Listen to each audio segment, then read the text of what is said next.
Okay. Um,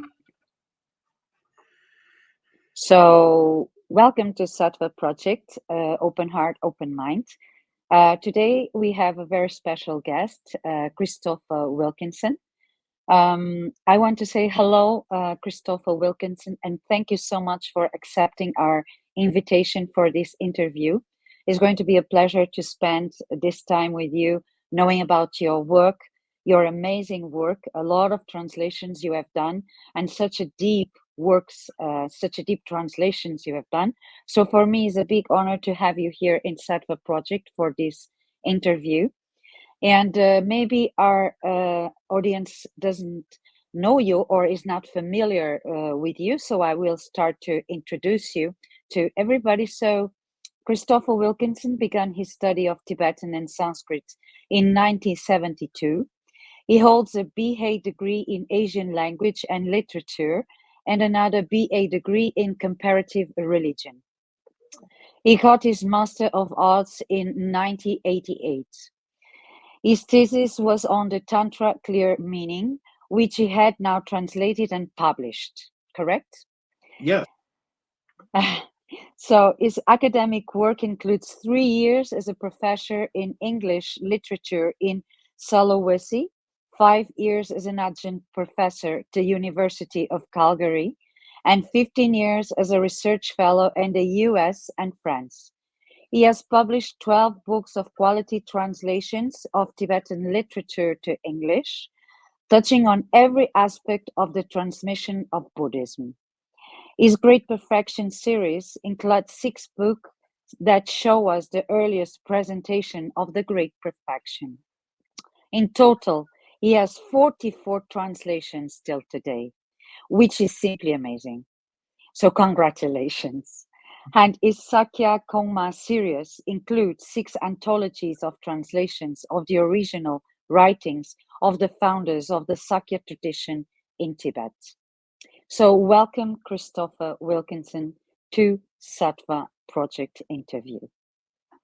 Hello. It's nice to see you.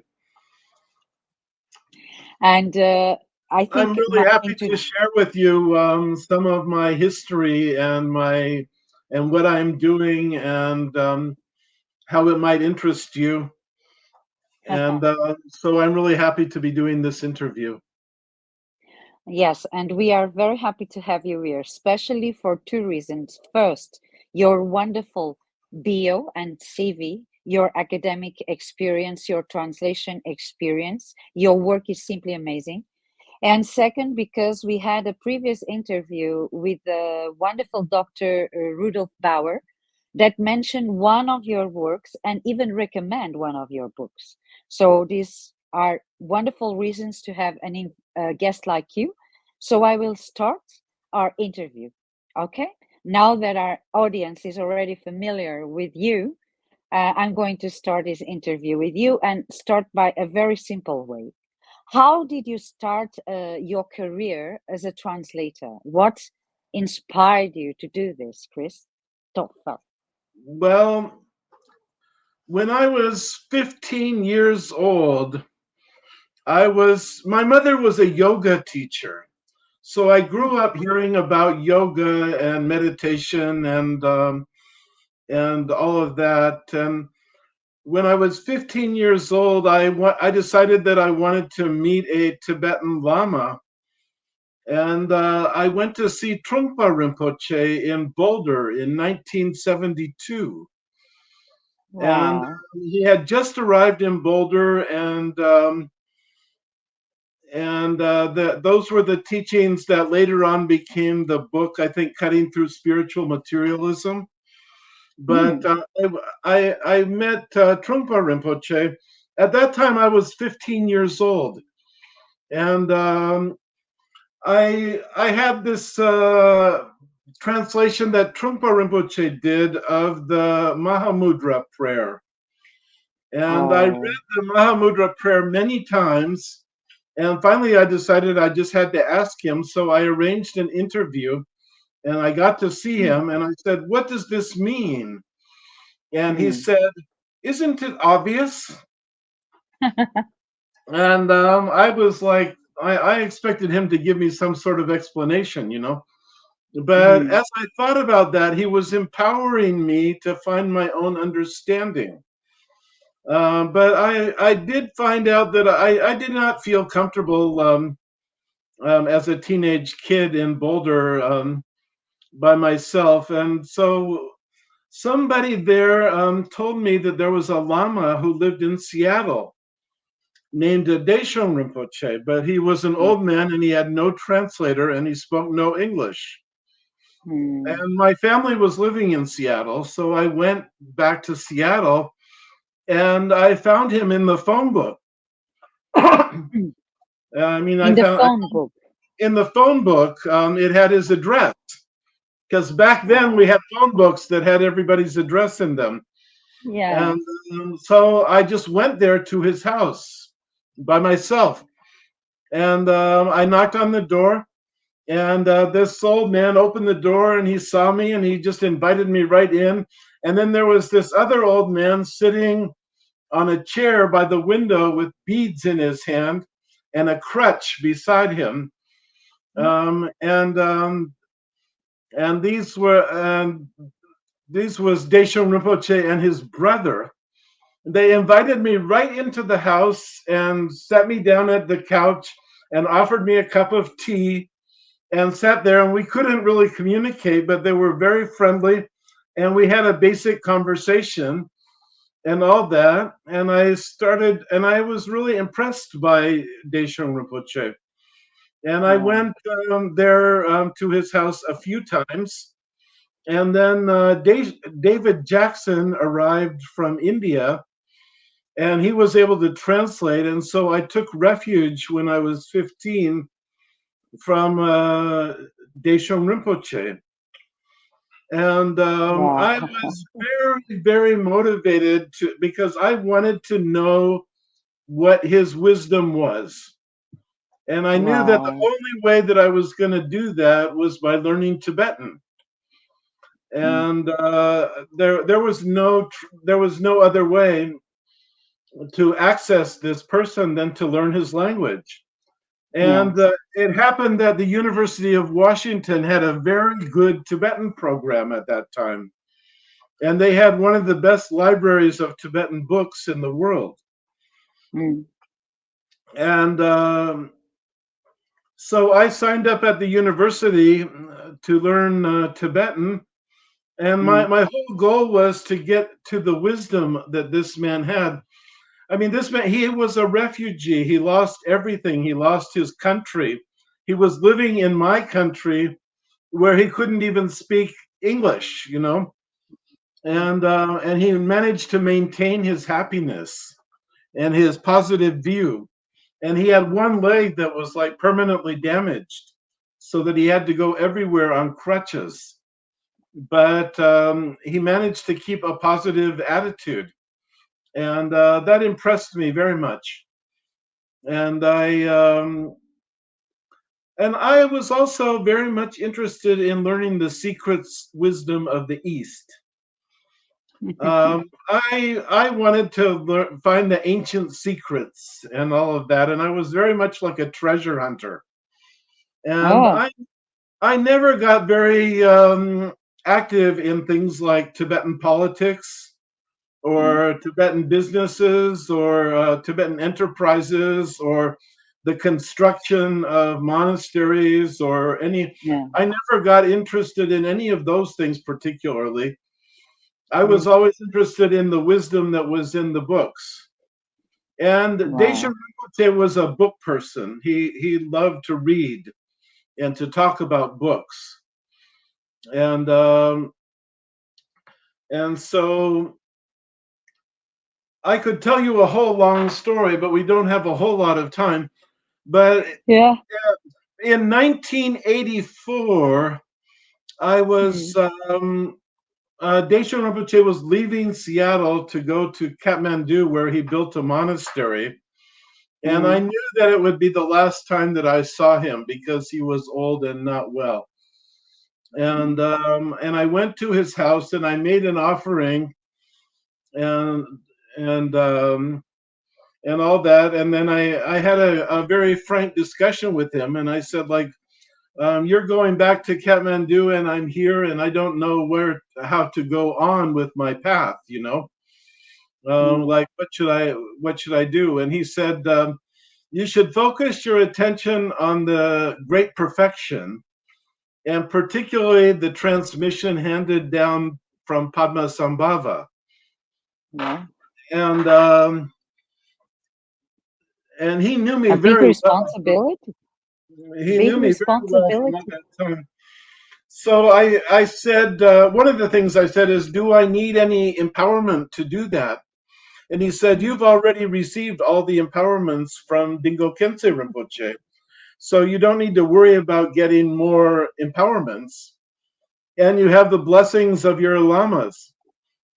So I took that very personally, and I quit my job. I was working in social work at the time as a YMCA assistant director, Oh, doing social programs. oh, And I quit my job, and I went to the University of Calgary, and I started working on the Great Perfection. And at that time, like, nobody knew anything about the Dzogchen. It was like people were very amazed if you said Mahamudra at that time. But I think Herbert Gunther was the only one that had really written anything connected with Dzogchen. And yeah. so I was doing groundbreaking research. Very good. And that I knew that there was this tremendous treasure house of ancient wisdom sitting there in Tibetan, and I thought that I needed to go to academia to somehow find a position for myself before I could really get into translating all the tantras. And I did try to get a PhD in more than one place. I never got my PhD, but I did try. I never really had a thesis. I never had anything Oh, to prove. I You have understand. to want to prove something to get a Yes, PhD, and I yes, didn't have anything to really prove. What I really wanted to do was be a translator. So I about 10 years ago, I just decided that come hell or high water, I'm going to translate the tantras. And I just sat down and started working at it. And the first couple of years, I was sleeping on like a foam mat at different friends' houses on their floors. And I'd work all day translating Tibetan mysteries. And I made it through that stage, and things got better and better and better as I published more and more books. And now there's 44 of them out there. yes. And Wow. I'm very happy. I'm very happy that I could make Wow. this kind of contribution to the world. And in a big way, I'm paying back the kindness that Desho Rinpoche gave to me. Yes. Because when I had nothing to offer him at all, I was a teenage kid in America. I had nothing to offer him really, but he Yeah. gave me a lot of attention and time and care. Yeah. And I think what I can do to return that kindness is to put out good quality translations of the ancient scriptures. Yes. So we can say your career in translation starts with meeting this teacher, devotion for this teacher, and taking refuge with this teacher. Yes. Wow, this is really amazing. I'm very, very happy to hear this, it was not a coincidence for sure. You found the phone number, then you were invited for a cup of tea, and then you ended study Tibetan and you translate 44 books. This is simply amazing. So thank you so much for explaining how you start your career as translator. It's fascinating. I will go move for the second question if you don't have nothing else to say about how do you start, or do you want to say something else about your career as translator? In the 70s and the 80s, I translated a lot of live lectures where the Lama would be sitting there and I would be sitting next to him, and the Lama would talk for a few minutes. Simultaneous translation. And I did that, and I found out that I'm not really, I don't really have the charisma and the kind of energy that's needed for that kind of a venue. My language skills are very good, but I know that I have the most to offer by translating written books. Mm-hmm. I understand and so in the last 20, 30 years, I've shifted away from the live translations to the books. And I think that's good. I think that's where I have the greatest gift to offer the world. Yes, very good. And to the teacher that inspire you to go to the great perfection path, right? So you have translated so many ancient texts. Why you choose to translate high and very advanced Tantra texts, Christopher? Well, that's what I was saying, that when I went to my teacher and said, what should I do now? He specifically told me to work on these texts. Yes. And it's because he saw that I was like, I had the right kind of a attitude or whatever. Like he had known me many years by that time. And where that's evolved to is I have made it my life project to translate all of the tantras in the Nyingma Gyubum that are devoted to the Dzogchen, to the great perfection. And there's about 17,000 pages in the Ati Yoga and Anu Yoga sections. There's 17 full volumes of 17,000 pages that survive. And this is all material that's coming from the 8th century. Oh. So this is very That's ancient. Amazing. And the Tibetans have copied them over the centuries. And so far in my 44 books, I have translated about 4,000 to 5,000 pages of Tibetan. So it's actually possible that I could get them all done. And I love doing it, and it's never, ever boring. Each and every tantra has something new or amazing or astounding or something, and I completely love doing it. And I feel like this is the greatest contribution that I can make to mankind. So this is my big project, to translate the Nyingma Gyubum. Wow. How generous from you also, dedicating your time to translate this. This is so generous. This is a legacy you are leaving.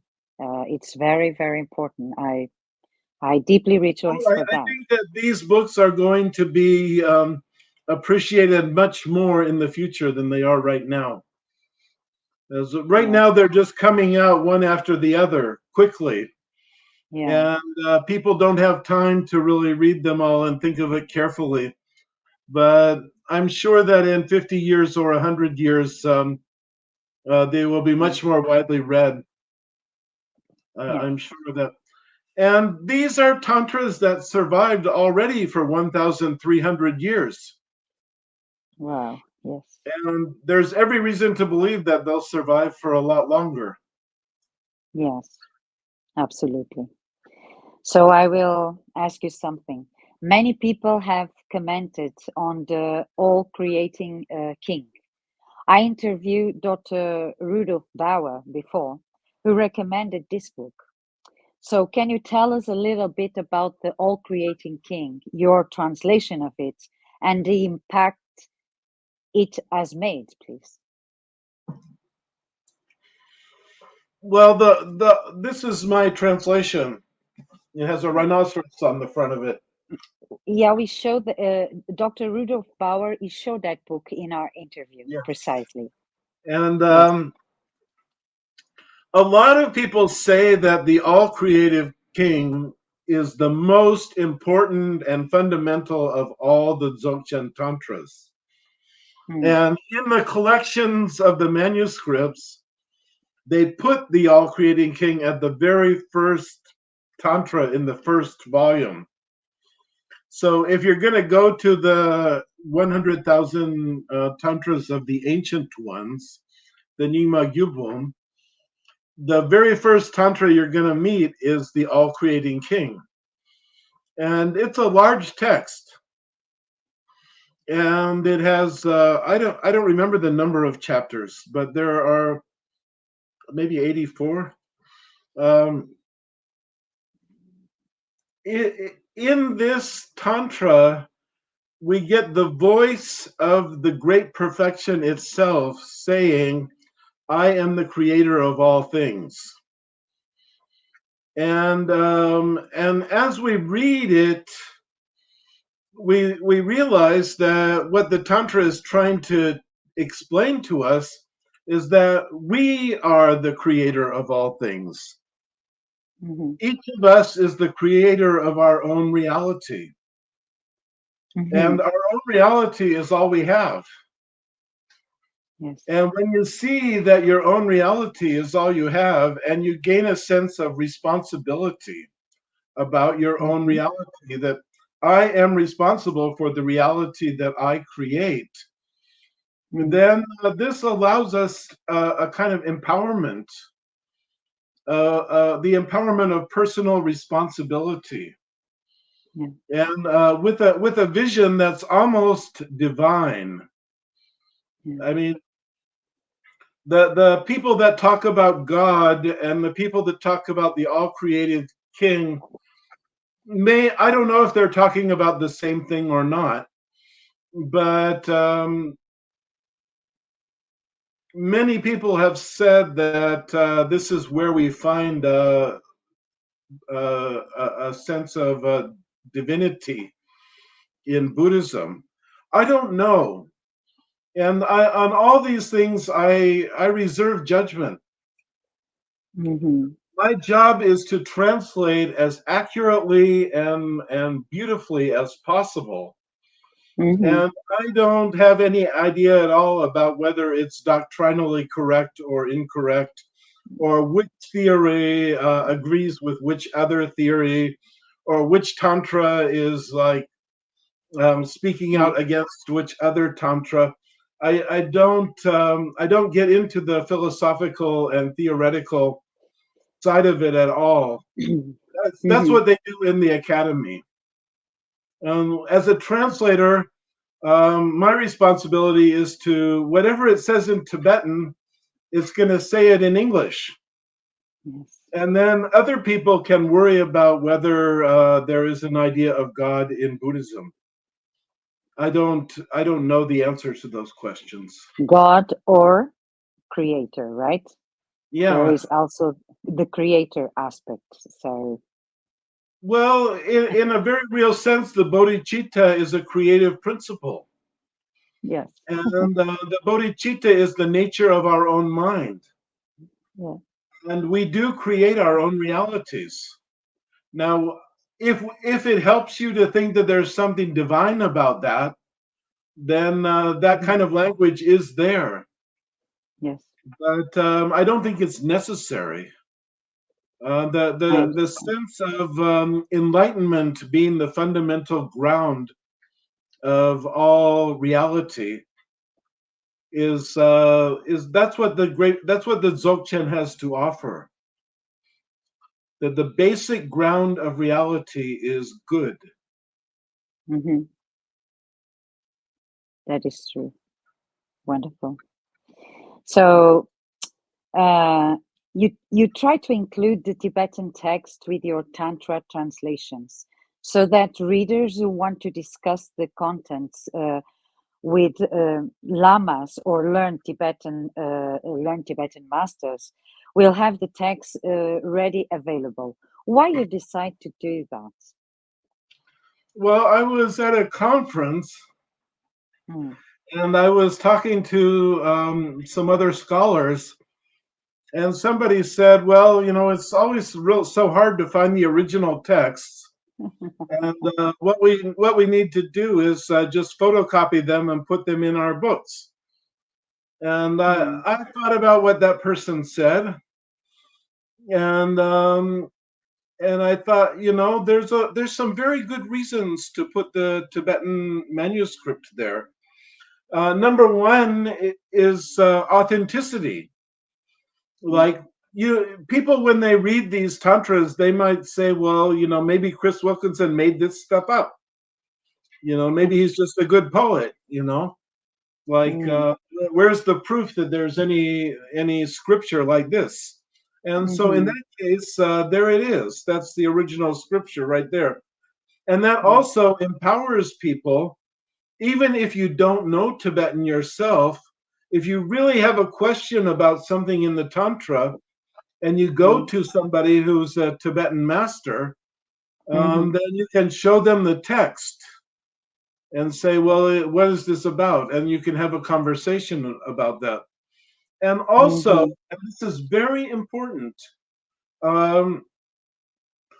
many people are concerned about transmission, loom, and this thing we call loom, which is transmission. And what a loom traditionally is in a Tibetan context is the Lama who has received it himself will read the text quickly to the students who are sitting there, and he has to read it from beginning to end without leaving anything out. And the students have to sit there and listen and take it all in. When you have done that, then you have received the loom transmission. Well, how are you going to get that loom transmission? In this case, if you get my book and you go to the Lama and you find a Lama that actually has the transmission of the Nyingma Gyubum, and you find this Lama and you say, I would like you to give me the loom for this. And the first thing the Lama will say is, do you have the book? And in this case, you can say, yes, it's right here. And then then it's between you and the Lama in question. But it does empower people to get the loom transmission if possible. Yes. So those are a few reasons why. Loom transmissions means oral transmission. Yes, oral transmission. Yes. Yes. Also, you were saying? I forgot. I was saying that oral transmission, loom transmission is oral transmission. So you are saying with your books, the student goes to a qualified master, to a qualified Lama, and can immediately ask explanations about the text, and is an indirect way to receive the oral transmission of the text. Is this what you were trying to say? Well, you would go to a Lama and say, I want the transmission for the all-creating king. And then the Lama would say, well, do you have the book? And you'd say, well, yes, here it is right here. And then you'd set up a time, and you should definitely make some good offerings for that, because you're asking somebody to spend a lot of their time and energy to do that. And then if you have that kind of good connection with a Lama who can do it, then this is a way that you actually have the book there. Yes, I understand. In the Buddhist tradition, Also, copying books is considered virtuous in itself. There's a lot of merit in copying Yes. them. And Mm-hmm. even in some of the tantras, it says, if you copy this, you'll have many eons of great merit or whatever. And Yes. and so by including it in my translation, I'm proliferating the texts. And when Yes. you think about it, these books don't want to die. Yeah. Oh, they don't want to just sit there on shrines as Absolutely. centuries go by. The reason Yes. these books were written down is so that people would read them. Mm. And what we're doing now is getting them off of the shrines and Yes. into people's libraries, and Yes. getting people into reading the tantras. And I think that's good. Yes. Yes. And you also are accumulating a lot of merit by doing that. I need all the merit I It's can get. wonderful. It's wonderful. It's wonderful. Yes, that is true. Amazing. So, even with your accurate translations of these profound tantras, you think it's important to study under, you already told me, under the guidance of a learned and an accomplished master. And then, thirdly, the personal practice.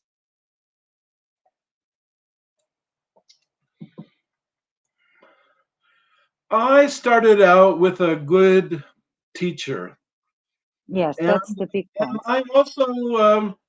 I've also noticed, like, many of these tantras say things like there is no Buddha, there is no Yes. Dharma. They say stuff like that, but you Mm. never see a tantra saying don't follow gurus. You never Yes. see a tantra that says don't listen to your guru. Yes. That they say many amazing and outrageous things, but Yes. actually a lot of the tantras talk about how you find a qualified guru, and they give you advice in the tantra about what to look for.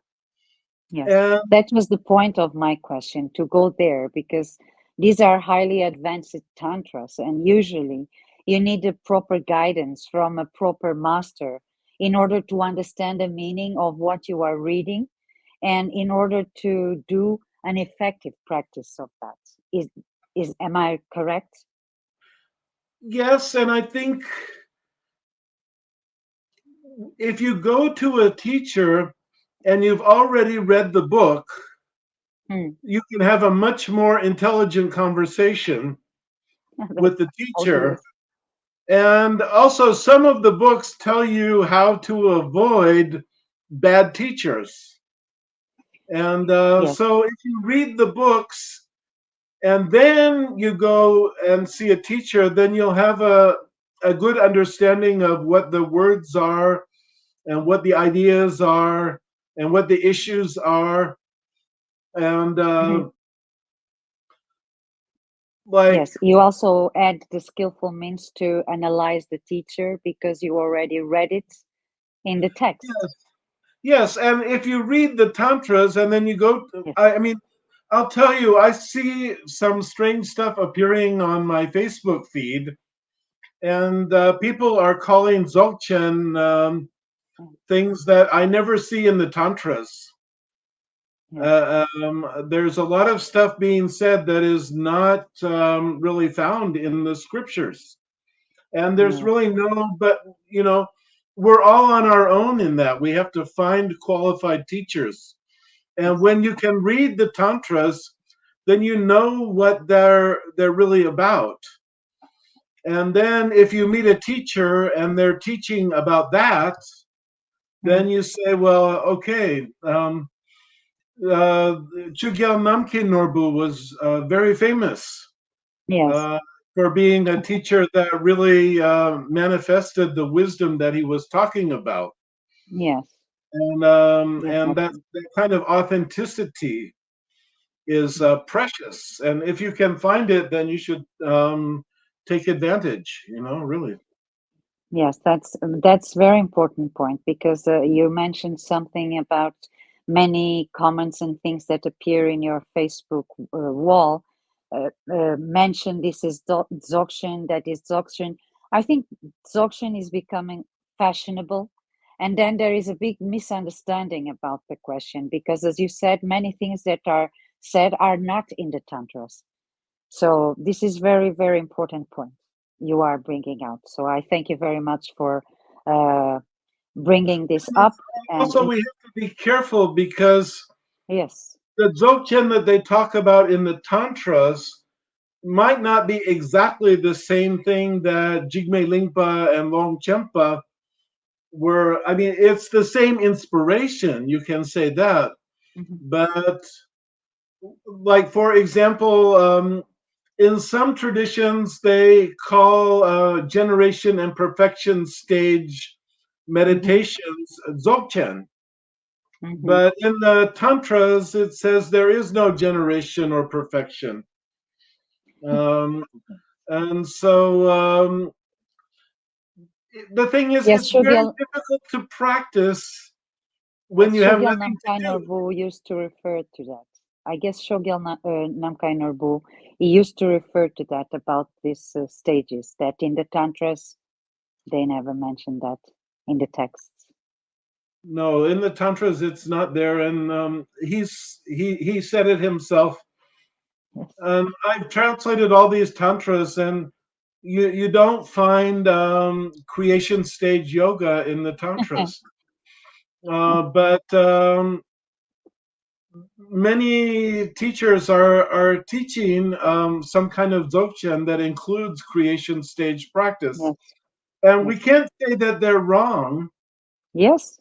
because they many times they're influenced by inspirations that have arisen in Tibet and treasure finders who find new authentic traditions and teach them. And I think it's better not to get involved in controversy.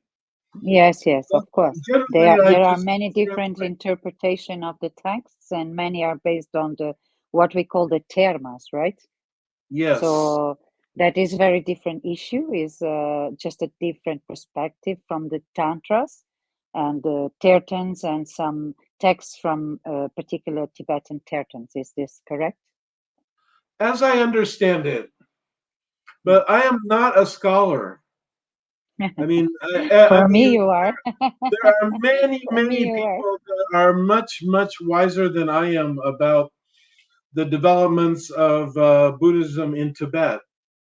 Mm. I know probably more than most people about the original Dzogchen Tantras, but it's been 1,300 years, and many people have read them and found their own inspirations.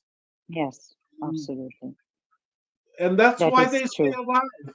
That's why they stay Yeah. alive because every like when we read them today, they speak to us, hmm and um, and they speak to people whatever their time and place. hmm So they're kind of magical books in a way, I think. Yes, they can transform your life deeply. They can transform a person's life very deeply in certain way. Um, I must confess that one of my favorite books is the Tantra on Vajrasattva Magnificent Sky, particular chapter 33. It says the true nature of the great perfection is the dual in great equanimity, without being distracted into great stupidity and without visualizing anything at all. At the moment we do this, our Buddhahood is evident from within ourselves. When we settle into equanimity in this pervasive state, without thinking about it, the result will come spontaneously, without any study. I find this pretty amazing. Can you kindly tell us about a bit more about this book and what motivates you to translate the great Tantra of Vajrasattva? Actually, when I started out translating the Dzogchen Tantras, The first book that I translated was the one called Beyond Secret. And that is a collection of the commentaries by Vairochana himself on the six early translations. And it's all full of technical terms and very terse. And it's one of the most profound practice manuals of any religious tradition. But I did that as a preparation. And the first full tantra that I need to tell you, there's a collection called the 100,000 Tantras of Vairochana. And it's a unique manuscript. There's only one. And it came from the northern desert of Tibet and was kept in Ladakh for many years by Tokden Rinpoche.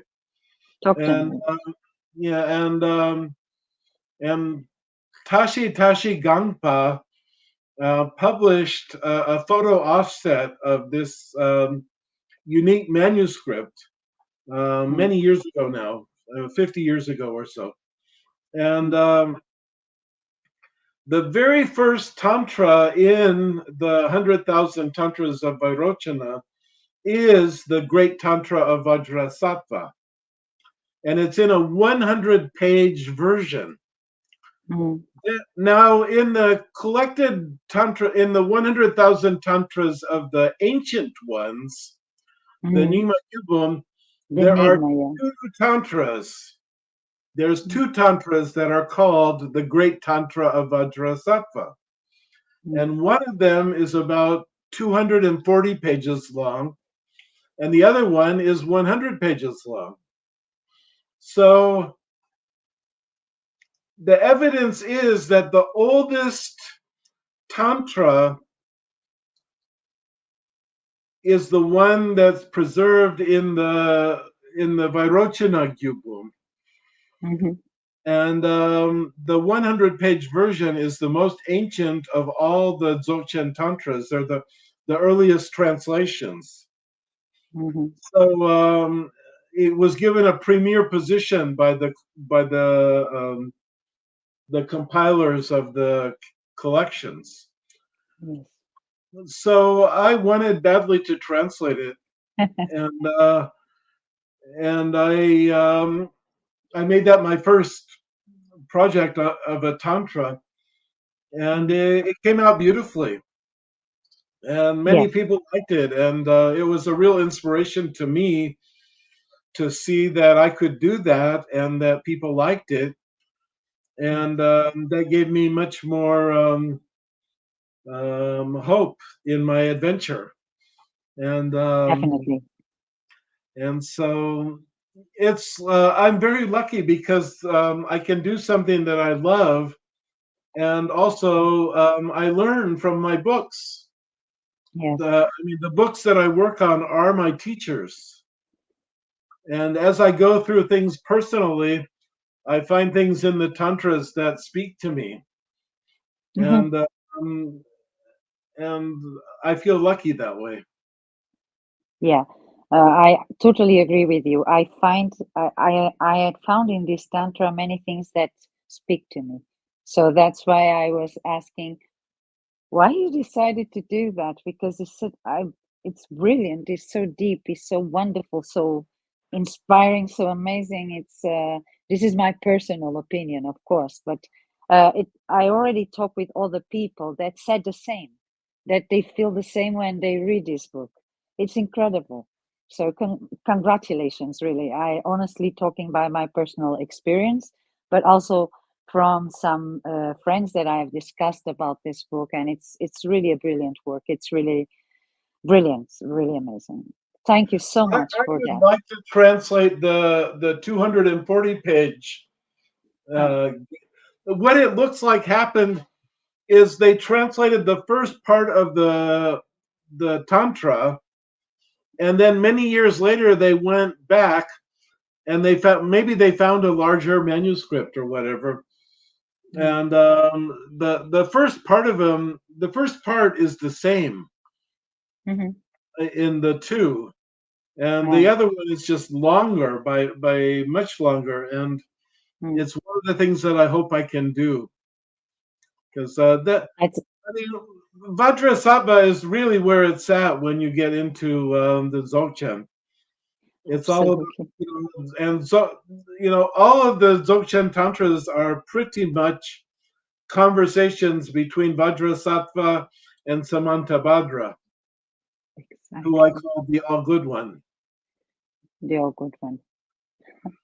Anyway, on my personal name, I really thank you for this translation, and I advise everybody to buy this book and the book you showed before. I really advise everybody to read it. It's deeply inspiring and amazing. As you said, it said a lot of things to us. That is very true, very true. So my last question, can you kindly advise our audience some books precisely, or you translated, that you consider important and useful for the times we are living? Can you advise some books? Can you give opinion, or so our audience can be more oriented by you that translate the books? Can you please advise some books according to the times we are living, of your tantras, of your translations, please? Well, one thing I've noticed is a lot of these tantras have a section at the end where they give prophecies about when this tantra will be received, or the future of the tantra. And they very often they say that this tantra is being written for people in the future. And some of them they actually took the books and put them into metal boxes and buried them. And that was actually, they were actual books early on, and that were buried, or that were stuck into places like inside of a shrine in some monastery or something. And actual books were found. So when we read the Dzogchen Tantras, it's almost like they were written for us. Like we are the people of the future. And this is like a message being sent to us from these people that lived 1,300 years ago, like a message in a bottle. And here we open it up, and there's these words. It's like they have gathered the wisdom of humanity at that time and put it into these books, and it's like a time capsule. And they speak to us, and they all are important. One of the books I translated was called the Vajrasattva, the sutra that brings together the contemplations of all the Buddhas, and it's in 3 volumes. That's volume, and this is volume 2, and Thank this you for showing. volume 3. 3. And the volume 3 is thick. See, it's a big set, and it was about 620 pages in Tibetan, and it took me 2 years to do those 3. Wow. And 3 volumes. And in the first volume, there is the story of Rudra. And Rudra was a bad dude, mean, horrible. He was like eating everyone. He was like just unbelievably monstrous character. And the Buddhas have to deal with that. And it's like Buddhism is a nonviolent tradition. And how did they manage to control this monster that had arisen and that was causing such havoc over the entire universe? And they did manage to control him. And the story of how they did that is very interesting. And this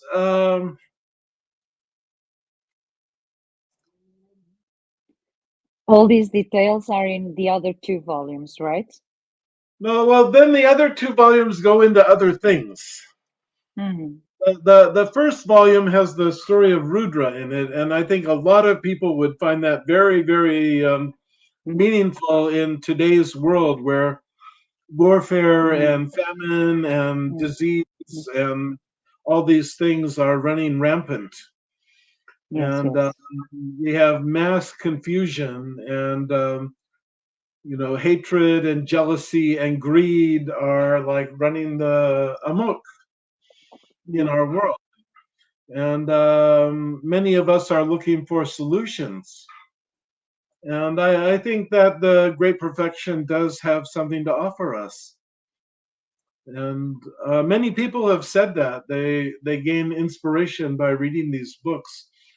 My recent project, my most recent book that I brought out was Kissing the World. Kissing the World, yes. And Kissing the World is a tantra of the universal T of the Great Perfection. That's just Ti.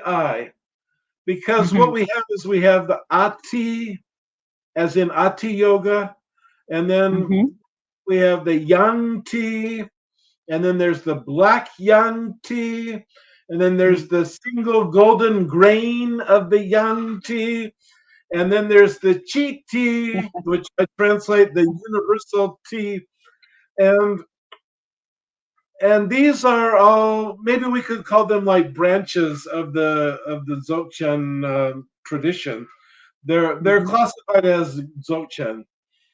And what's special about the universal T is that most of the tantras were translated by Padmasambhava himself, working with Kawa Peltsa, who was one of the great translators of the old times.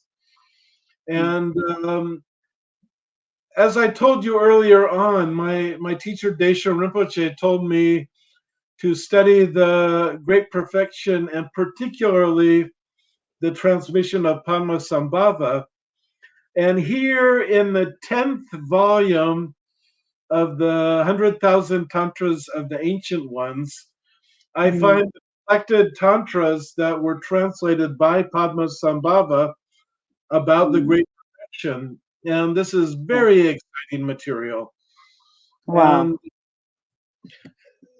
this Kissing the World has only been out for about a month now. And it's very recent. Everybody's talking about it. I'm translating my next project that I'm coming out with. Yes. 10 more tantras of the universal T that were also translated by Padmasambhava. And that's what I'm working on at this very moment. Oh, 10. Yeah, it's going to be a collection of 10 tantras. And 10 tantras. This is what my wow. This is what my work looks like. Incredible. The editor is in. The cat. Them out by hand first.